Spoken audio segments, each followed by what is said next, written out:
And joining us now is retired General Richard Newton, NewsNation's senior national security contributor. Always great to have you, sir. We'll dive right in here. Secretary of State Antony Blinken calling this the best time to strike a deal. I know you heard the reporting. What do you believe is behind his analysis? Why now? Well, it's certainly a critical time, Kelly, and it's one at almost like a point of inflection here. However, I'm not optimistic in that regard. I believe that there are still very wide gaps between Israel and Hamas, and those gaps include certainly the duration of the ceasefire. There may be a bridging proposal here that Prime Minister Netanyahu has acknowledged. That bridging proposal would be, and Israel's agreed to this all along, to perhaps a 6-week ceasefire, and that's to get some or all the Israeli hostages home in exchange for Palestinian prisoners. But after that, the permanent aspect of a ceasefire and the withdrawal of Israeli forces out of Gaza is not going to happen.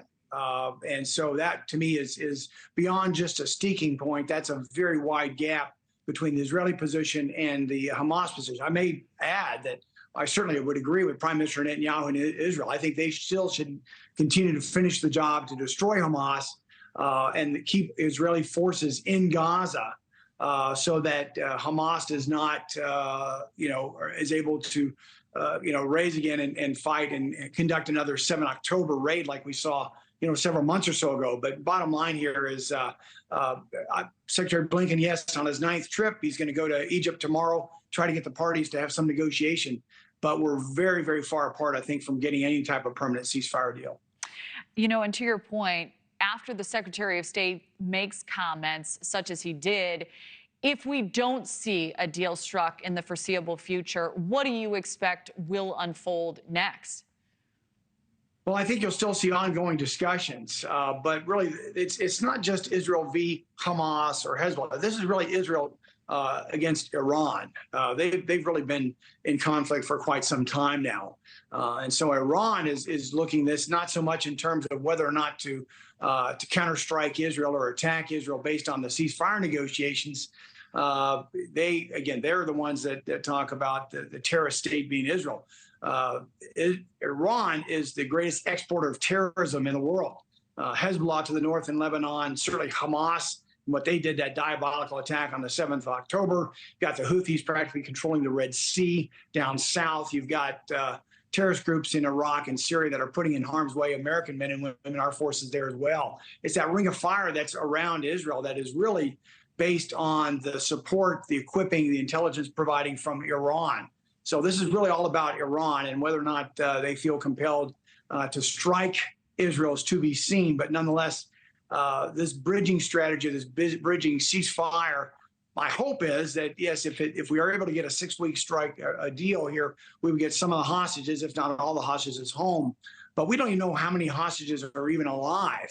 There are 111 reported hostages remaining, but my sources tell me significantly less of those hostages are alive. My final point, Kelly, is again, that diabolical, cruel attack that Hamas conducted on the 7th of October when they took 250 Israelis and American citizens and others wasn't because they were just cruel. They are, but it was they would use them as bargaining chips, as we're seeing playing out right now in these negotiations.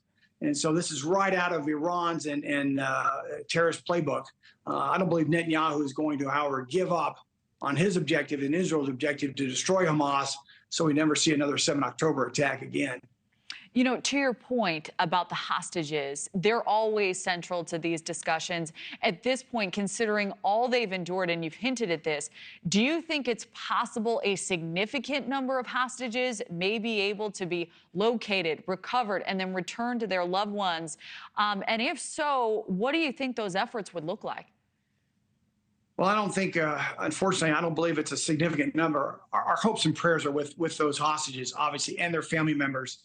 The psychological warfare they've been going through regarding the fact that Hamas has held them captive for so long, and it does include American hostages as well. But again, I think the number is significantly less than that 111. Hamas, my sources tell me, even at this point, have not even provided a list of names of those hostages they have and the health and welfare of those hostages. So this is out of a cruel playbook of of Iran and their proxy Hamas. Thanks for watching. Go to joinnn.com to find News Nation on your screen. And don't forget to click the red subscribe button below to get more of News Nation's fact-driven, unbiased coverage.